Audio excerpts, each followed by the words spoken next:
This lesson is all about conjunctions.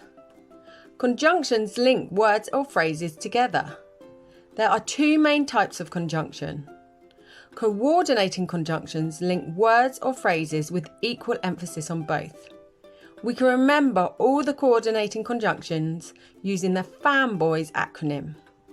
So, for, and, nor, but, or, yet, so. An example sentence would be, I like winter, but I love summer.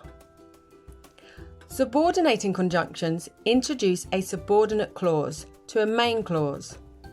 The two parts of the sentence are therefore not equal in significance. There are lots of these, but some common examples are because, when, while, whenever, or after. So a sentence might be, I like autumn because the leaves turn brown.